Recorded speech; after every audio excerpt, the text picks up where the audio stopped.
안녕하세요. 오늘도 사연 살롱을 찾아주셔서 감사합니다. 사연을 보내는 저는 30대 중반 여성입니다. 젊었을 적에는 무명 연극배우로 활동했었고요.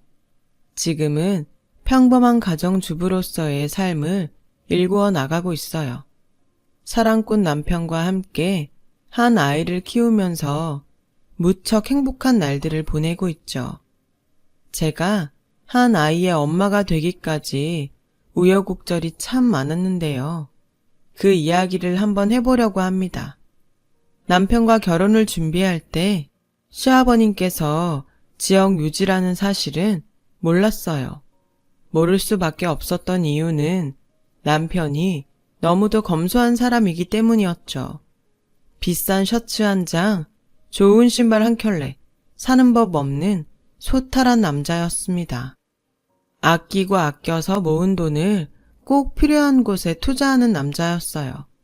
주로 오랜 꿈인 연극 연출가가 되기 위한 공부와 가난한 연극계 후배들을 위해 썼죠. 배우와 연출가로 만난 저희는 사랑에 빠졌고 결혼을 약속했어요. 상견례까지만 해도 저는 시댁의 그런 재력에 대해 전혀 알지 못했습니다.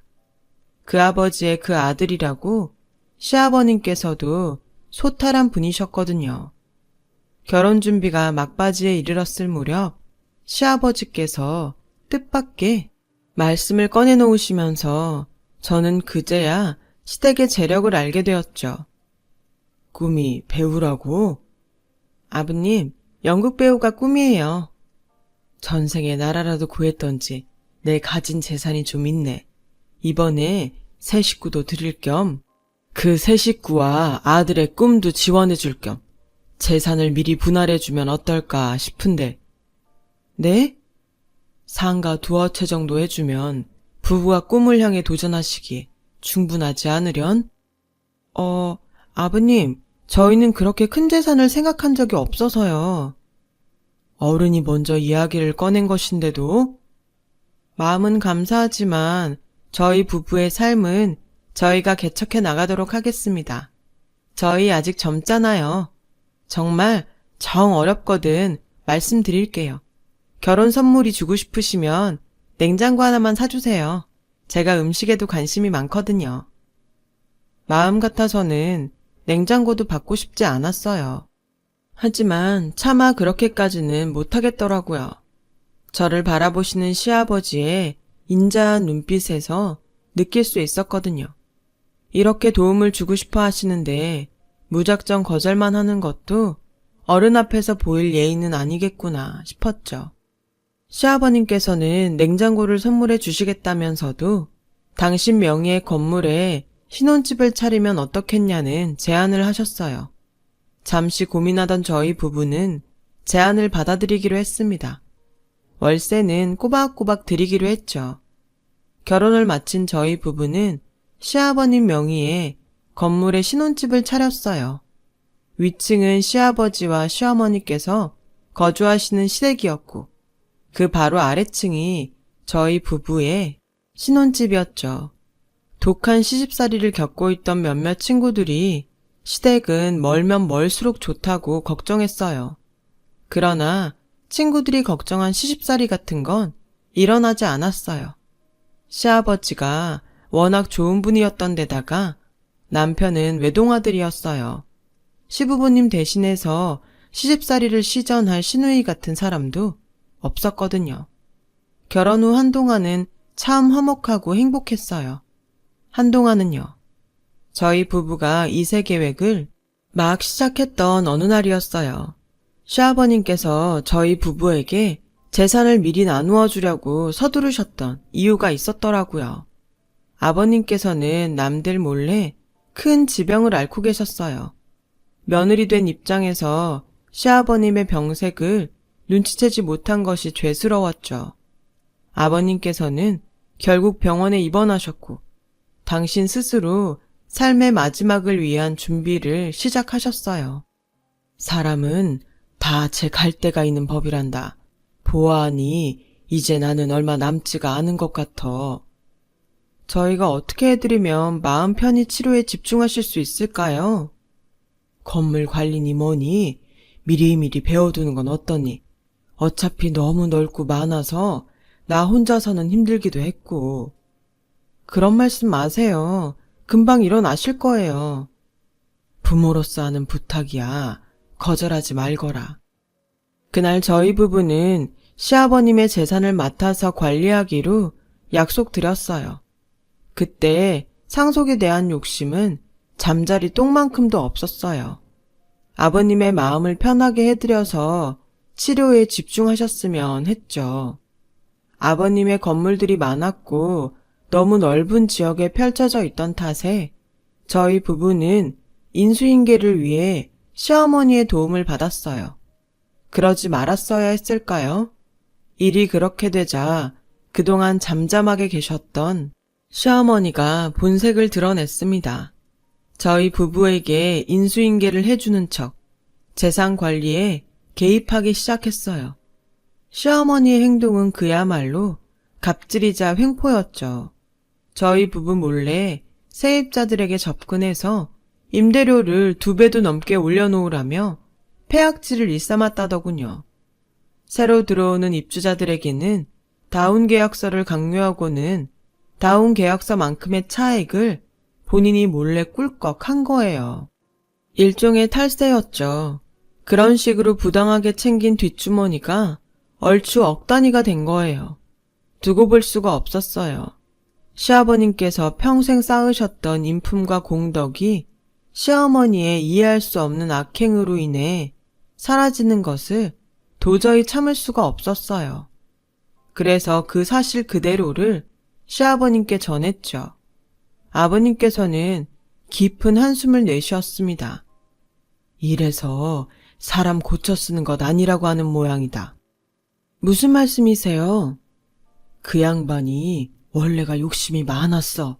사람 막대하기가 일쑤에 낭비벽도 심했고. 그런 분으로는 전혀 안 보이던데요. 젊었을 적에는 그랬다. 나이 먹고 잠잠해졌구나 싶었는데 내가 언제 이빨 빠진 호랑이가 되나 그것만 호시탐탐 노리고 있었던 모양이지. 아, 그래서 저희에게 미리 상속을... 아니, 어쩌다 아버님과 어머님이 만나셨어요. 잘 안 어울리는 것 같아서요. 우리 시절만 해도 집안에서 정해준 선자리를 통해 결혼하는 것이 그렇게 결혼하는 경우가 많았어요. 그때 만났지. 저희 부부는 시아버님의 부탁을 받아 시어머니의 잘못을 되돌려 놓으려 노력했어요. 임대료를 올려놓으라는 협박을 받은 세입자분들을 찾아뵙고 사과했고요. 몇 달치 임대료는 받지 않겠다고 약속도 드렸죠. 시어머니의 강요에 억지로 다운계약서를 쓴 세입자들과는 정상계약으로 바로잡고 시어머니에게 뜯기다시피 했던 금액 전부를 돌려드렸어요. 물론 세금 문제도 정상 처리했고요. 그러는 동안 시어머니와의 마찰이 수시로 벌어졌지만 저희 부부는 개의치 않았어요. 아버님께서 평생을 지켜오셨던 도덕적 가치관을 지켜드리고 또 그 가치관을 저희 부부가 이어받는 것이 중요했으니까요.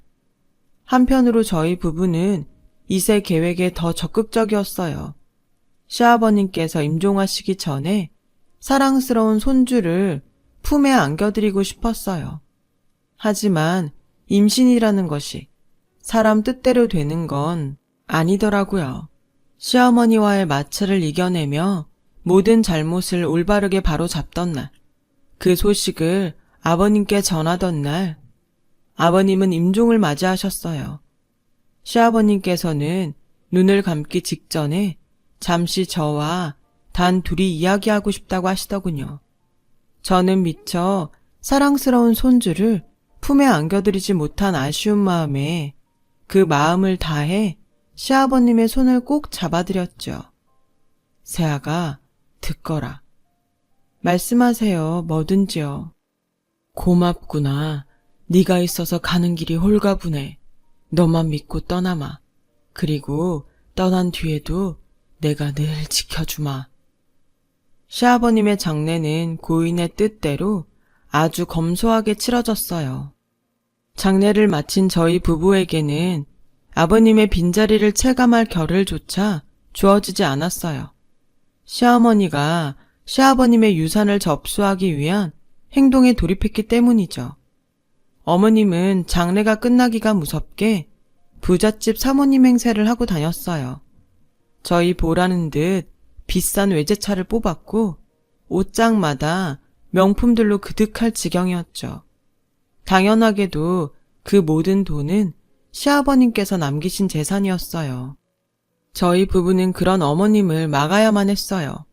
유산에 관심이 있고 돈이 아까워서가 절대 아니었어요. 문제는 시어머니의 행동거지에 있었죠. 시어머니는 돈이 많다는 이유로 당신만큼 가지지 못한 사람들을 무시하더군요. 지켜보던 저의 머릿속에 대한민국의 신분제도가 부활했었나 싶을 정도로 악독했어요. 시모가 고용한 운전기사님께도 뉴스에 나오는 막장 사모님 그대로의 행동을 했어요. 참나, 뉴스나 드라마를 보면서 사람을 어떻게 괴롭힐지 배우나 봐요. 세입자들에게도 마찬가지였어요. 심지어 손찌검까지 해댄다는 풍문이 있었을 정도로요. 물론 저희 부부가 가만히 있지는 않았죠. 그만 좀 하세요. 돌아가신 아버님 보기 부끄러운 줄 아셔야죠. 너 말 참 이상하게 한다 얘. 내가 내 돈 쓰면서 산다는데 그게 그렇게 문제라디? 혼자서 돈 쓰고 사시는 건 전혀 문제가 아니에요. 돈 많다는 이유로 사람들을 막대하고 다니니까 문제죠. 이게 어디서 훈계를? 난 이 시어머니야. 솔직히 아버님께서 어머님한테 부족하게 쓰셨던 것도 아니고 아버님 살아 생전에도 누릴 만큼은 다 누리면서 사셨잖아요. 누린 것 없다? 없다니요?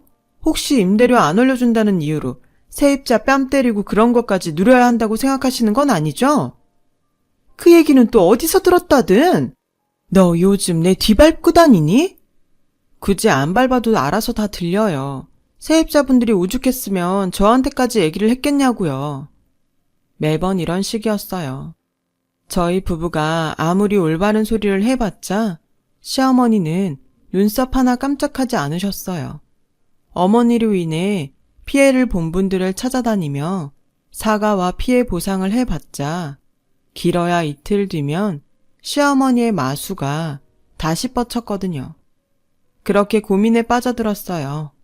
아버님과 약속한 대로 잘할 수 있다고 호기롭게 달려들었지만 현실은 저희 부부가 할 수 있는 최선은 잘못을 바로잡는 뒷감당이 고작이었거든요. 바로 그날 뜻밖의 희소식이 날아들었어요. 시아버님의 유서가 여러 법적 절차를 거치느라 뒤늦게 공개된 것이었죠. 유서의 내용은 간결하고 명료했어요. 첫째, 재산의 절반은 저희 부부에게 상속한다. 둘째, 나머지 45%는 저희 부부의 자식이자 당신의 손주에게 상속한다. 셋째, 부인에게 나머지 5%를 상속한다. 저는 그 순간에도 역시 아버님이구나 싶었어요. 상속과 관련된 모든 세금을 시아버님 생전부터 납부 준비를 해두셨더라고요. 그 세금을 처리하느라 유서가 늦게 전해졌던 것이고요. 문제는 역시나 시어머니였죠. 좋으냐? 내 돈 다 뺏어가니까는? 아버님께서 왜 이렇게까지 했는지 진짜 모르시겠어요? 알다 마다 여우 같은 년이 시애비를 오죽 구워 삶았을까? 전 그런 적 없어요. 그리고 핀트가 한참 엇나가 계신데요. 이게 어디서 눈 똑바로 뜨고 말대꾸를? 아버님은요, 어머님의 행동을 걱정하셨어요. 요즘 하고 계신 몹쓸 행동들이요. 그니까 아버님 원망할 것 하나도 없다고요.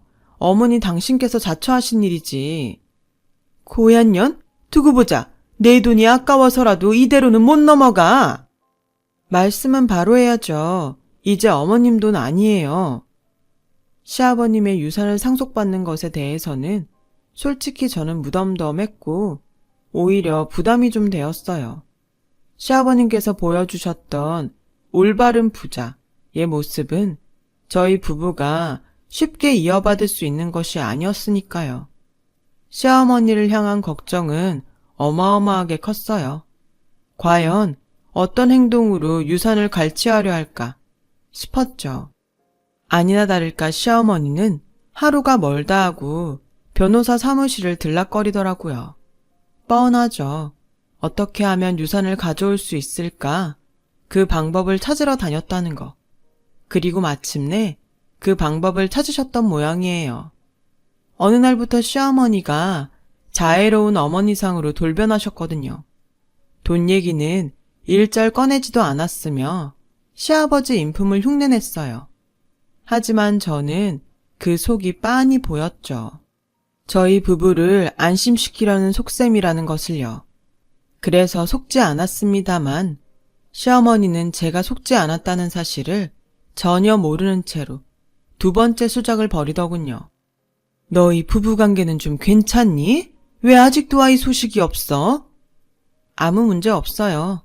임신은 자연스럽게 하겠죠. 말로만 그러지 말고 이것 좀 가져다 아범 먹이니라. 이게 뭔데요? 남자한테 좋은 거란다.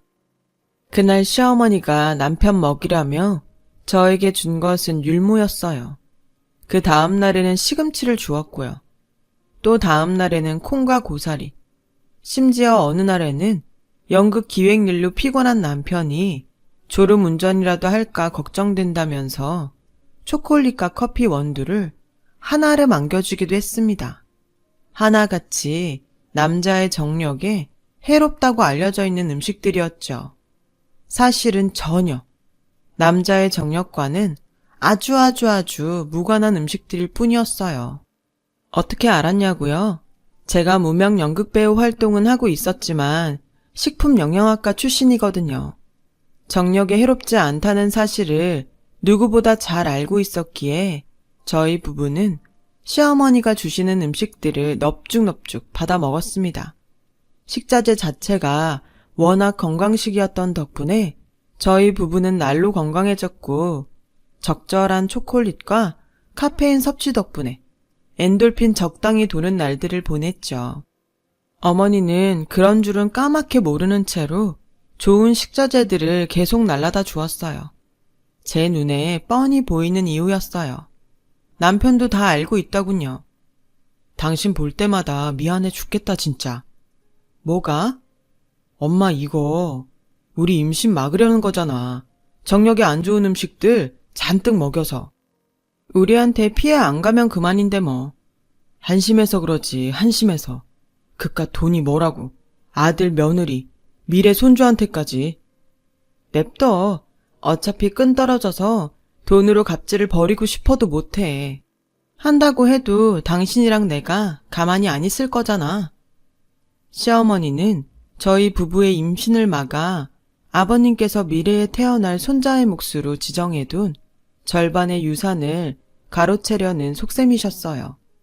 저희가 출산을 하지 않으면 절반의 유산은 시아버님의 부인인 시어머니의 것이 될 테니까요. 그래서 남편에게 남자의 정력에 나쁜 음식이라는 오해를 받고 있는 음식들을 모조리 가져다 먹였던 것이고요. 참 한심하고 가증스러운 수작이었습니다. 저희가 당신을 한심하고 가증스럽게 보거나 말거나 시어머니는 식자재들을 계속 날라다 주셨습니다. 갈수록 저희 부부는 건강해졌죠. 오래지 않아 시어머니도 약발이 먹히지 않음을 깨닫게 된 모양이었어요. 한 며칠 무척 초조한 모습을 보이더니만 늦은 밤에 다짜고짜 저희 부부의 신혼 침대로 뛰어들었어요. 어머님, 저희 신혼인데 신혼이고 나발이고 무서워서 도저히 안 되겠다. 뭐가요?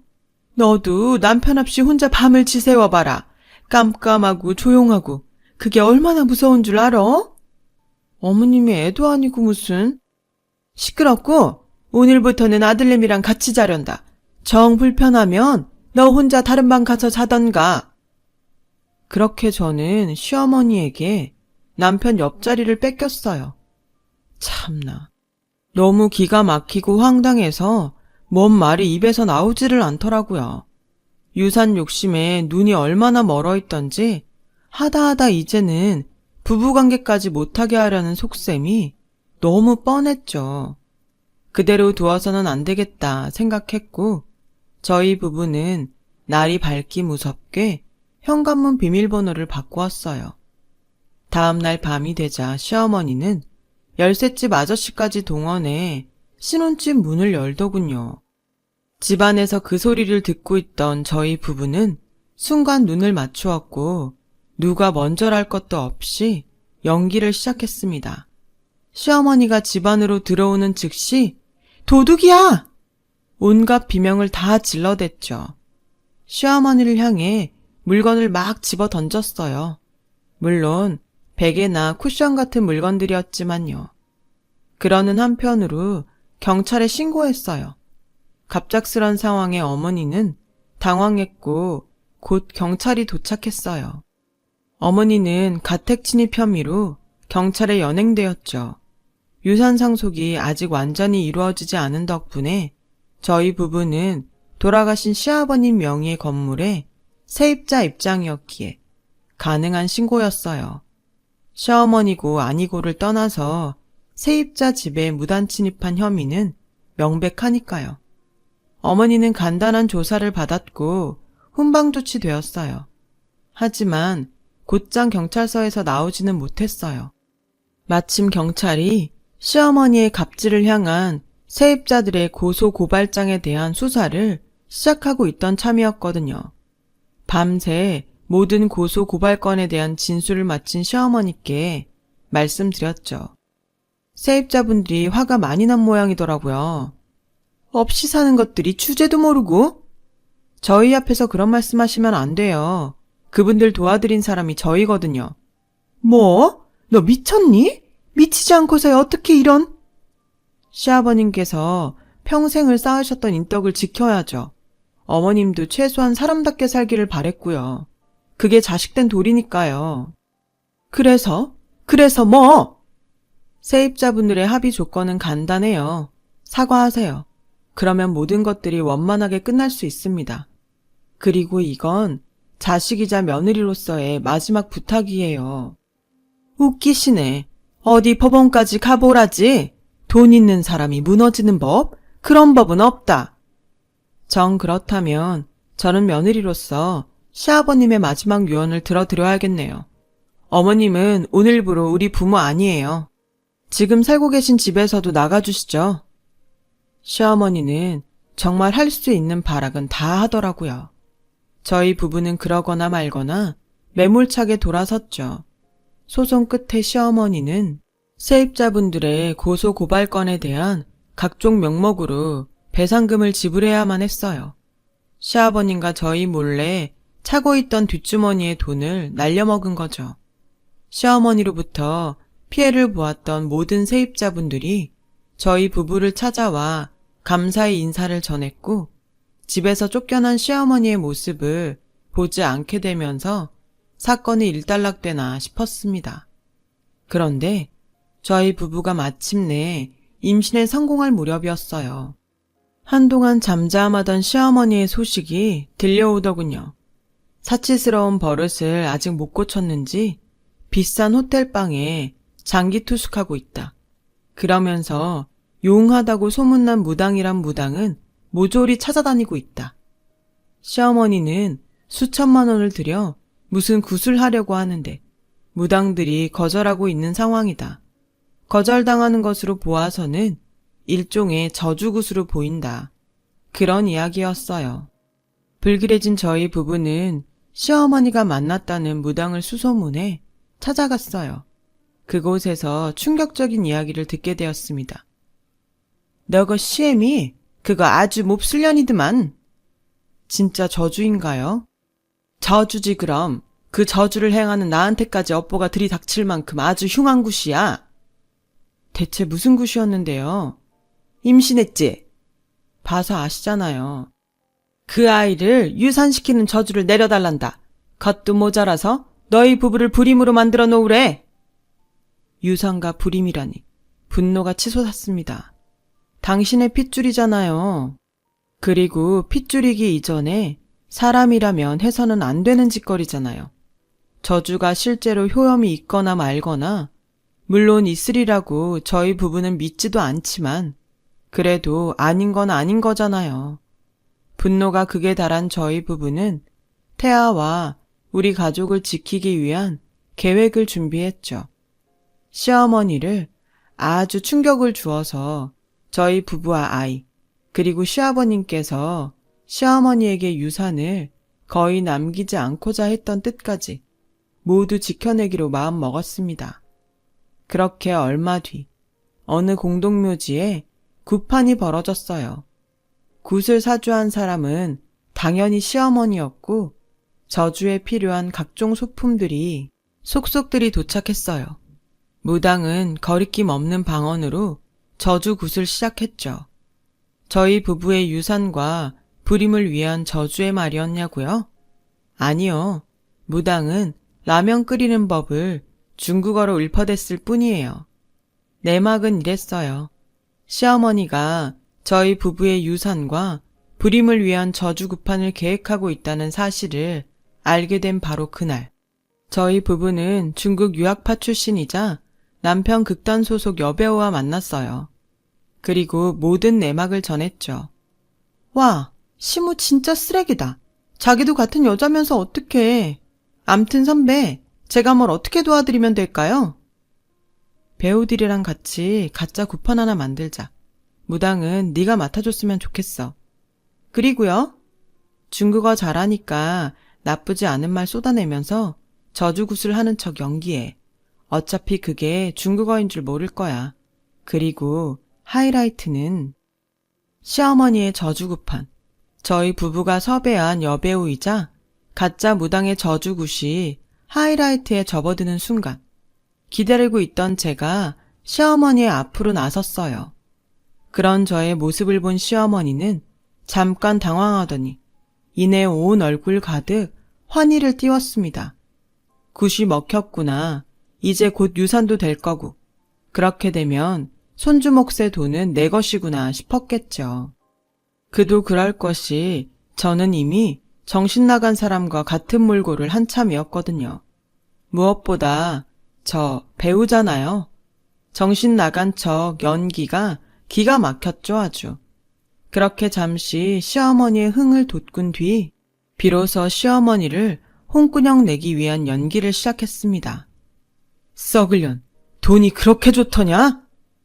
당황한 시어머니는 가짜 무당에게 어떻게 된 일이냐며 캐물었어요.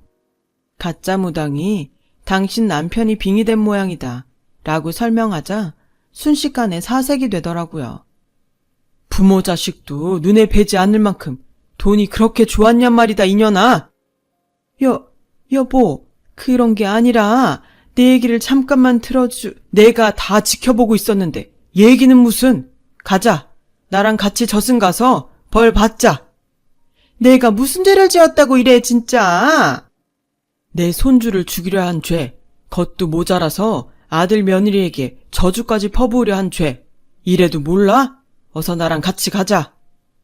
순간 돼지머리며 떡들이 한가득 쌓여있던 재단이 와장창 무너졌습니다. 연극 연출가인 남편이 준비한 연출이었죠. 하지만 그 사실을 모르는 시어머니의 얼굴은 사색이 되었어요. 이때다 싶은 저는 가짜 무당을 살벌하게 쏘아보았고 가짜 무당은 질식하는 척 숨을 꺽꺽대며 실감나는 연기를 펼쳤죠.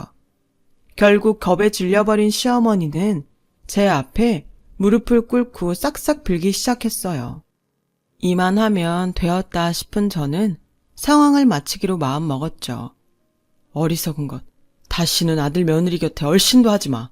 돈 욕심이니 사람답지 않은 행동은 하지도 마. 타인에게 위해를 끼치려 하지도 말아야 할 것이야. 잘못했습니다. 다시는 안 그럴게요. 살려만 주세요. 오늘 일 평생 잊지 말어. 행여 몹쓸 행동이 또다시 나올 적에는 가만히 있지 않을 거야. 말을 마친 제가 빙의에 풀린 척 실신하는 연기를 하기가 무섭게 시어머니는 그대로 주랭랑을 치더라고요. 가짜 구판도 마무리되었죠. 저희 부부는 약속했던 그대로 시어머니가 가짜 무당에게 지불했던 수천만 원의 굿비용 일체를 극단에 기부했어요. 어려운 상황 속에서도 꿈을 잃지 않고 노력하는 후배들을 위해 쓰기로 한 것이지요. 그 기부에는 저희 부부가 준비한 기부금도 함께 했고요. 시어머니가 가끔 돈 얘기를 꺼내기 위해 저희 부부를 찾아올 때면 저는 딱 한마디로 시어머니를 저지하고는 해요. 말씀 잘하세요. 지금 어머님 뒤에 아버님 계세요. 그렇게 평화를 되찾은 저희 부부는 건강하고 사랑스러운 아이를 출산하게 되었어요. 그리고 하늘에 계신 시아버님께 약속드렸어요. 주변의 어려움을 널리 굽어 살피는 사람이 되겠다고요. 우리의 아이가 어느 정도 자라면 저도 배우의 꿈을 향해 다시 도전하겠다고요. 시아버님께서 저의 꿈을 아껴주셨던 것에 대한 보답 차원에서라도요. 사람이 사람을 아끼는 당연한 가르침 깊이 새기며 살겠습니다. 긴 이야기 들어주셔서 감사합니다. 들어주신 모든 분들 좋은 하루 되세요. 여러분, 사연 댓글에 응원과 현명한 조언 부탁드려요. 좋아요와 구독은 저에게 큰 힘이 됩니다. 오늘도 좋은 일 가득하세요.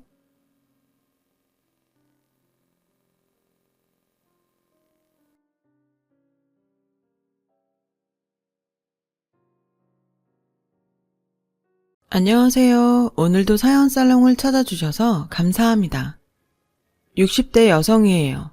제가 실패했다가 다시 일어선 얘기를 해보려고 해요. 저는 젊을 때 남편과 단추와 지퍼 만드는 사업을 했어요. 한동안은 사업이 잘 됐고 거래처도 많아서 재산도 늘어났죠. 하지만 남편이 다른 일에 욕심을 내면서 사업을 마구잡이로 확장하다가 빚을 지게 됐고 남편과 다투는 일이 많아졌어요. 모두 싹 정리하고 원래 하던 일에만 집중하자고 했지만 남편은 다 잘할 수 있을 거라며 고집을 피웠어요. 결국 사업은 부도가 나고 말았죠. 남편은 그게 다 제가 자기를 믿어주지 않아서 생긴 일이라며 모든 책임을 저한테 돌리더라고요.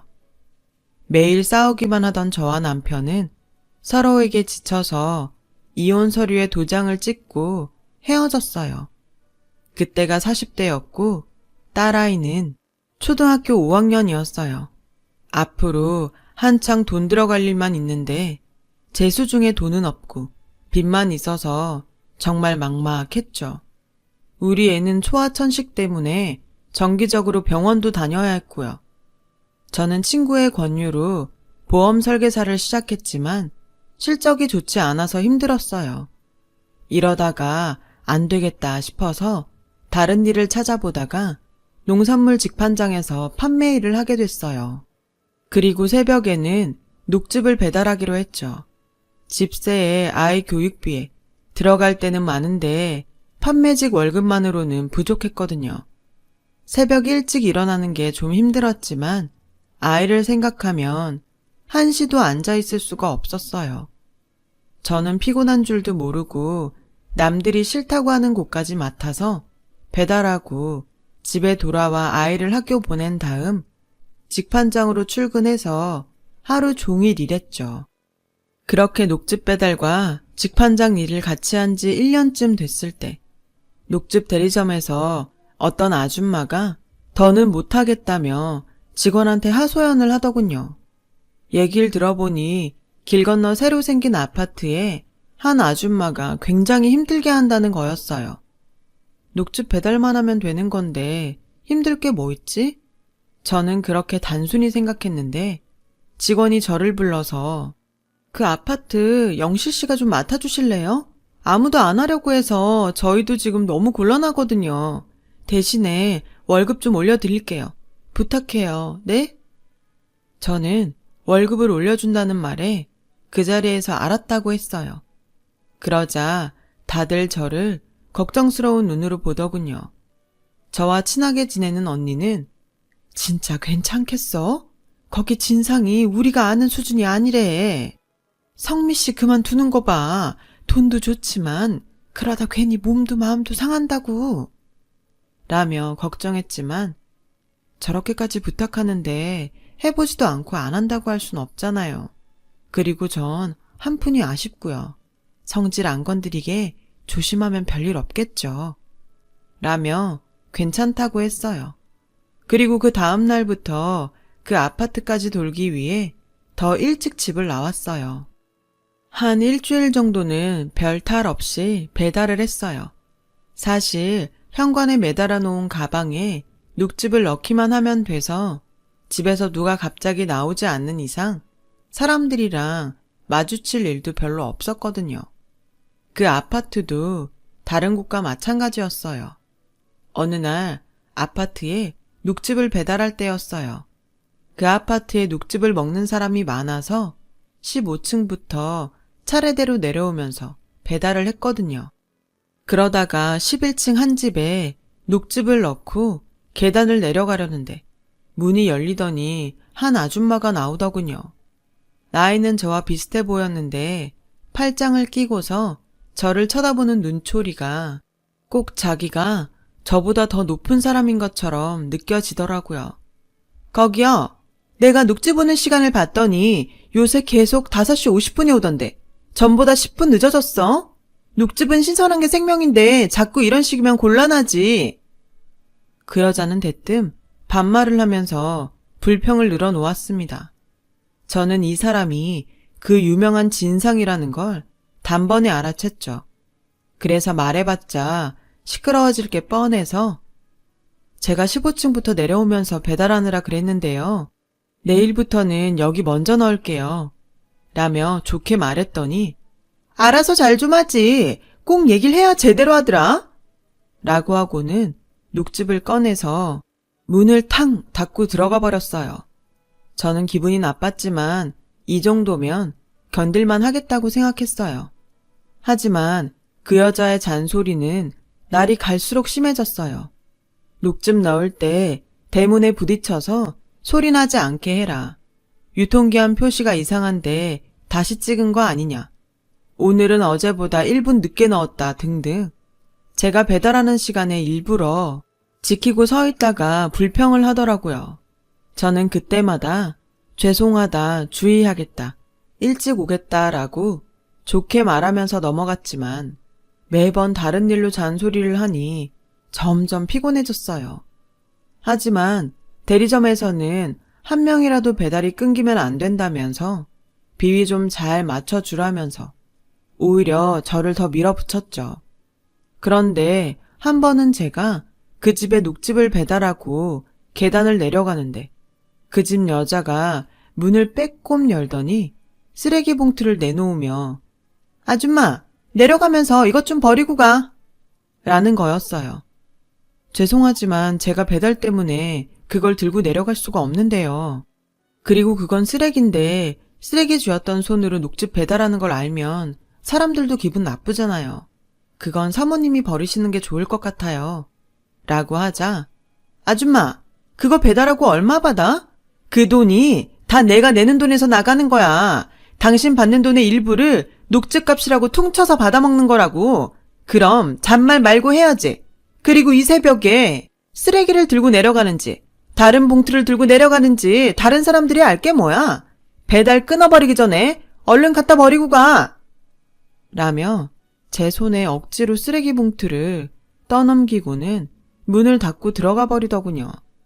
너무 기가 막혔지만 일단 쓰레기 봉투를 계단 구석에 놓고 얼른 녹즙을 돌린 다음에 엘리베이터를 타고 다시 올라가서 쓰레기 봉투를 갖고 내려와 버렸어요. 그러고 보니 경황이 없어 10층을 빼먹은 것 같더라고요. 다시 올라가서 녹즙을 넣어두고는 버릇이 돼서 비상계단으로 내려오는데 눈물이 펑펑 나더라고요. 저는 소리 죽여 울면서 다음 층으로 갔죠. 그런데 거기서 한 아주머니가 나오시더니 저를 부르시더라고요. 새벽부터 고생이 많으세요. 이것 좀 드셔보세요. 라며 피로회복제를 주시는데 저도 모르게 펑펑 울었어요. 아주머니는 말없이 따뜻하게 제 손을 잡아주셨죠. 11층 여자는 그 후에도 쓰레기 버려라, 파 한 단 사다 달라. 정말 이해 안 되는 갑질을 계속했지만 그럴 때마다 10층 아주머니께서 저를 다독여 주셨고 저도 그 덕에 힘을 내고 다닐 수 있었어요. 그러면서 서로 얘기를 나누게 됐고 조금씩 친해졌죠. 한 번은 11층 여자가 자기 아들 소풍 간다며 새벽 장사하는 분식집에서 김밥이랑 라볶이를 사다 달라고 하는 거예요. 저는 진짜 이를 악물고 이번이 마지막이라는 마음으로 심부름을 했어요. 그런데 그 다음날 아파트 공동현관에서 저를 기다리던 그 여자가 자기 아들이 그거 먹고 식중독에 걸렸다며 난리를 피우는 거였어요. 우리 아들 어떡해, 우리 아들. 괜히 남이 준 거 먹여가지고 멀쩡한 애 망쳐놓고. 사모님, 진정하세요. 아이 곧 괜찮아질 거예요. 라고 하는데 갑자기 그 여자가 제 뺨을 철썩 때리더군요. 순간 정말 눈에서 불이 번쩍 하는 것 같았어요. 얼얼한 뺨을 쥐고 주변을 보니 사람들이 전부 저를 쳐다보고 있었어요. 너무 창피하고 수치스러워서 자리를 뜨려는데 아니 해도 너무하네요. 내가 새벽에 봤는데 아줌마가 여기 배달하시는 분한테 아들 소풍 간다고 분식집에서 김밥하고 라볶이 사다 달라고 하지 않았어요? 라는 말에 보니 10층 아주머니가 계신 거였어요. 그게 이분 잘못도 아니고 솔직히 소풍 김밥은 아줌마가 싸줬어야 되는 거잖아요. 이분은 심부름한 것밖에 없는데 그렇게 뒤집어 씌우면 안 되죠.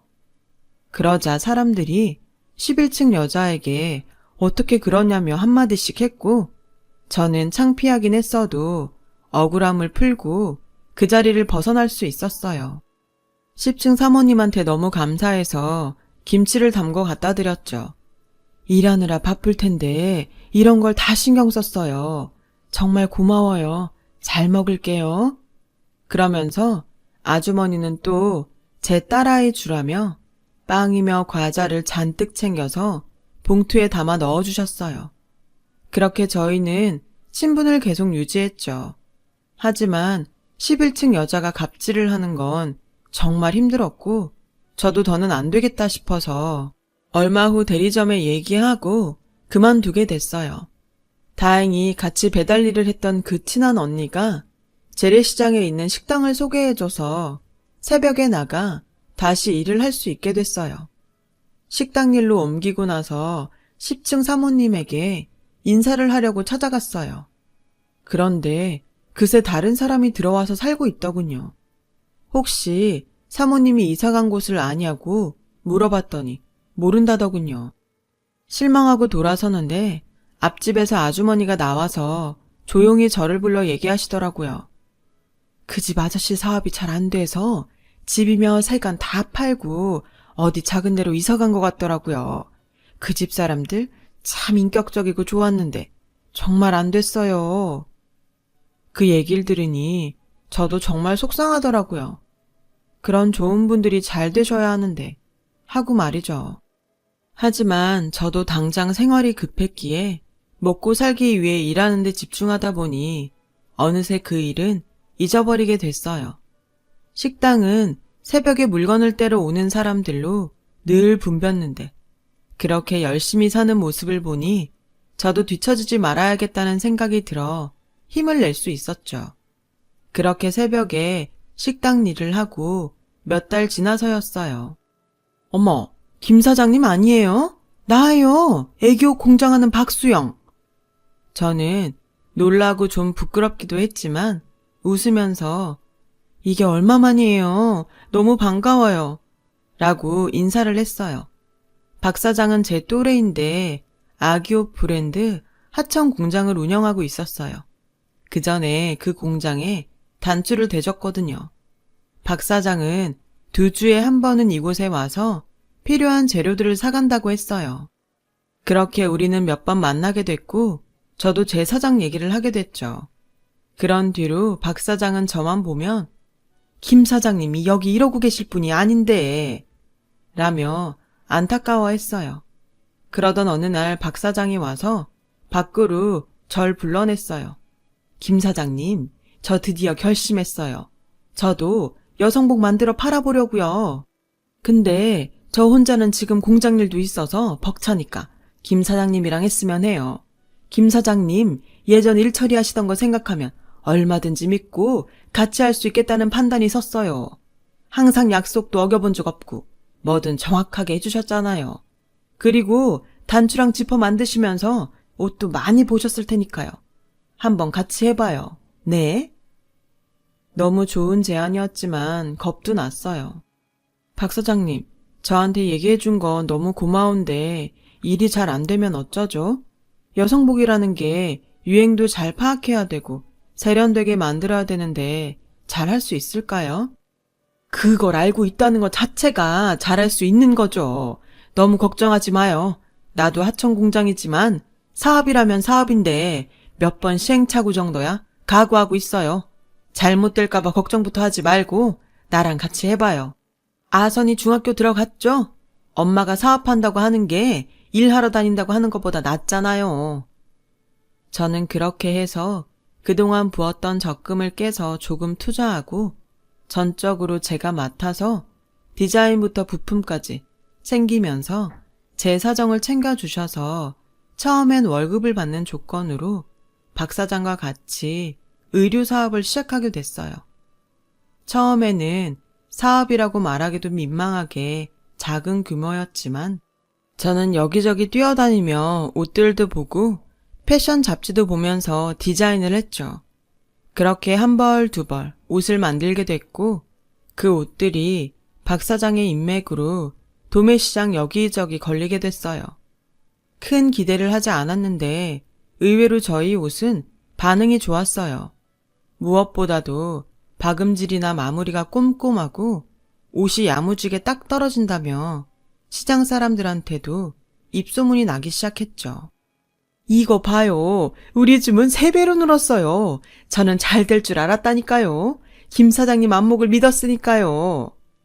박 사장은 제 손을 잡고 좋아서 어쩔 줄 몰라 했고 저도 너무 좋아서 같이 하자고 해줘서 저한테 기회를 줘서 너무 고마워요, 박 사장님. 이라며 눈물을 글썽였어요. 그동안 직판장과 배달일, 식당일로 고생했던 것들이 한꺼번에 떠올랐거든요.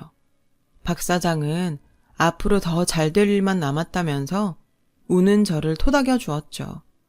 저희는 얼마 안 가서 직원을 더 두고 도매시장에 직접 가게를 냈어요.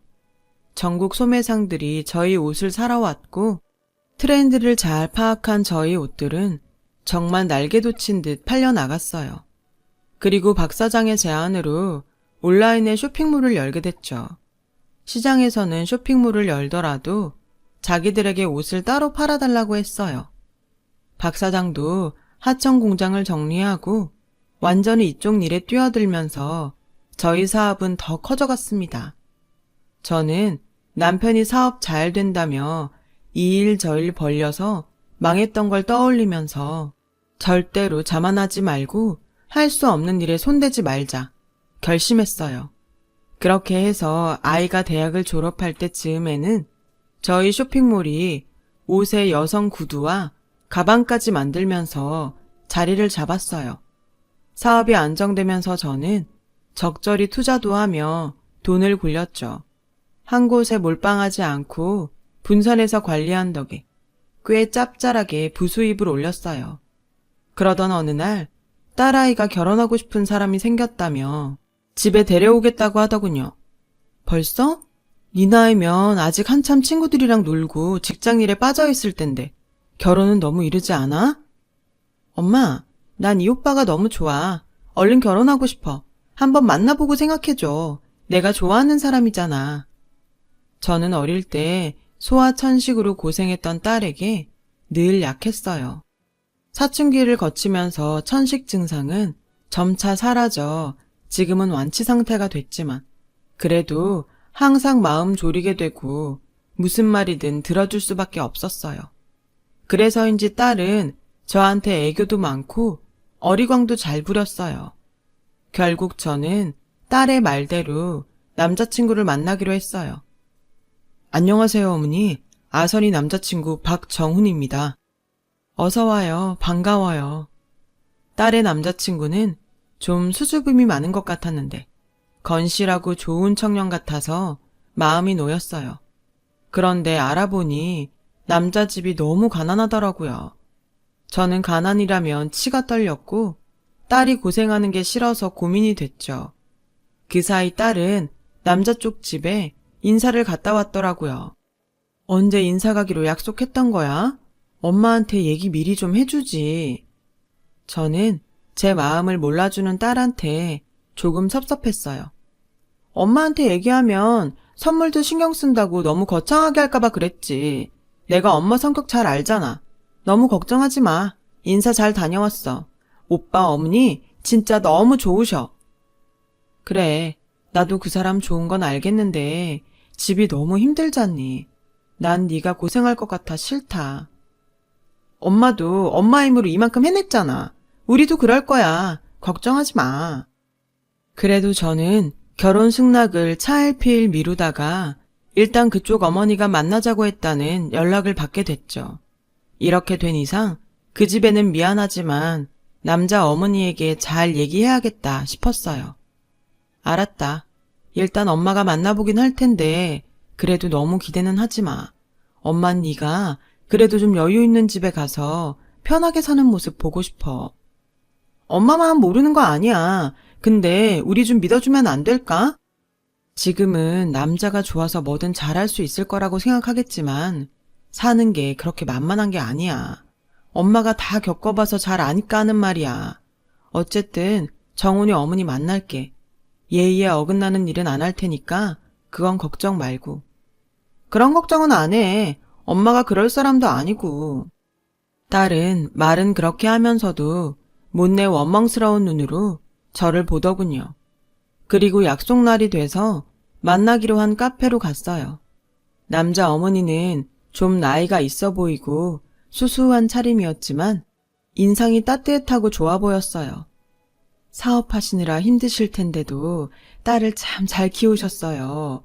저희한테 아선이 같은 며느리 과분하다는 거 잘 압니다. 우리 집이 변변하지 않아서 걱정하시는 부분도 이해하고요. 그래도 아이들이 저렇게 좋다고 하니 저는 둘이 어른들 때문에 헤어지면 너무 상처를 받지 않을까 걱정이 돼요. 너무 맞는 말만 하니 할 말이 없어지더라고요. 게다가 인품도 너무 좋고 선해 보이셔서 결혼 못 시키겠다는 말도 못하고 차만 마시고 있는데 이상하게 낯이 익다는 생각이 들었어요. 처음 볼 때부터 어디서 본 것 같은 인상이었거든요. 그래도 어디서 봤는지 생각이 나질 않았어요. 저는 잠깐 화장실에 다녀오겠다며 자리를 떴어요. 그리고 돌아오는데 남자 어머니가 서빙 직원에게 뭔가 얘기를 하고 있었어요. 보니까 직원이 남자 어머니 옷에 물을 흘린 것 같더라고요. 그런데 남자 어머니는 화도 내지 않으시고 오히려 직원 걱정을 하시며 안 놀랬어요? 이 정도야 그냥 닦으면 되니까 너무 신경 쓰지 말아요. 물이 뜨겁지도 않은데요, 뭘. 그제야 생각났어요. 딸의 남자친구 어머니는 녹즙 배달할 때 11층 여자 때문에 힘들 때마다 저를 위로해주고 제 편이 되어주셨던 사모님이었어요. 저는 그 자리에서 눈물을 쏟고 말았어요. 사모님, 저예요, 사모님. 아선이 어머니, 갑자기 왜 이러세요? 진정하세요. 그새 무슨 일 있으셨어요? 저예요, 저. 예전에 땡땡 아파트에 녹즙 배달하던 사람이요. 그러자 사모님이 저를 다시 자세히 보시더니 제 손을 잡고 반가워 어쩔 줄 몰라 하셨어요. 어머, 정말 그러네요. 어떻게 이렇게 만났을까? 너무 반갑고 잘 살아줘서 고마워요. 죄송해요, 사모님. 제가 못 살 때 그런 차별을 받았으면서 사람을 보지 못하고 저도 똑같은 일을 저지르고 말았네요. 제가 그 11층 여자랑 다른 게 뭐가 있을까요? 사모님 덕분에 제가 얼마나 힘이 되고 위로가 됐는데. 제가 펑펑 울자 사모님은 제 등을 다독이시며 부모 마음이야. 다 그런 거 아니겠어요? 전 다 이해해요. 괜찮아요. 누구나 내 자식이 좀 더 편하게 살았으면 하고 바라잖아요. 정말 죄송해요. 그리고 감사합니다. 덕분에 제가 그 힘들었던 시간 잘 이겨내고 살았어요. 사모님은 남편 사업이 부도가 나서 거의 쫓기듯 이사를 가셨고 그 다음부터는 일이 잘 안 풀려서 계속 힘들게 사셨다고 해요. 그래도 아들, 딸 대학은 졸업시키자는 마음으로 두 분이 열심히 일하셔서 지금은 시장에 반찬 가게를 내셨고 아이들도 다행히 공부 잘해서 좋은 대학 가고 직장도 좋은 데 갔다고요. 제 얘기를 들은 딸도 눈물을 흘렸어요. 엄마, 그때 녹즙 배달 가던 거 나도 기억나. 항상 힘들어서 혼자 울고 그랬잖아. 그때 엄마 위로해준 분이 오빠 어머니였구나. 정말 너무 감사하다. 그래, 그러니까 결혼하고 나서도 어머니한테 잘해야 돼. 알았어? 엄마, 그럼 우리 결혼 허락해 주는 거야? 엄마가 생각이 짧았어. 돈보다 중요한 게 사람인데. 그거 잊지 말라고 이렇게 사모님 집과 인연이 된 것 같아. 엄마, 정말 고마워. 딸은 저를 끌어안고 좋아했고 저도 기뻤어요. 그런 좋은 부모님이 있는 집안이라면 뭘 해도 될 거라는 믿음도 있었고요. 그 사모님의 아들인데 더 볼 것도 없었죠. 저와 사모님은 그 뒤로도 자주 만나서 아이들 결혼식 준비도 같이 하며 예전보다 더 친해졌어요. 그리고 두 분이 아직도 반찬 가게에 딸린 방에 사신다고 하더라고요. 그래서 그 주변에 조그마한 전셋집도 마련해 드렸습니다.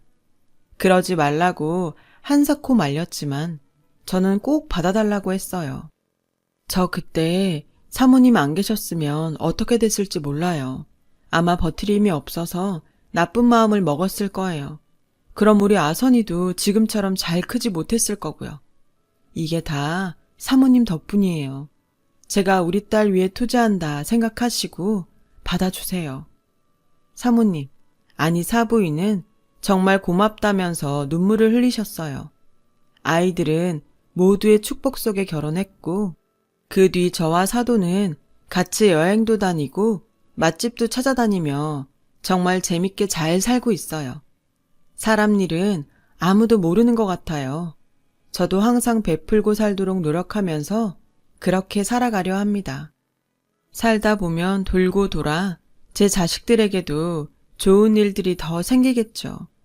제 얘기 들어주셔서 정말 감사하고요. 모두들 행복하고 좋은 하루 되시길 바랄게요. 그럼 다들 건강하세요. 여러분, 사연 댓글에 응원과 현명한 조언 부탁드려요. 좋아요와 구독은 저에게 큰 힘이 됩니다. 오늘도 좋은 일 가득하세요.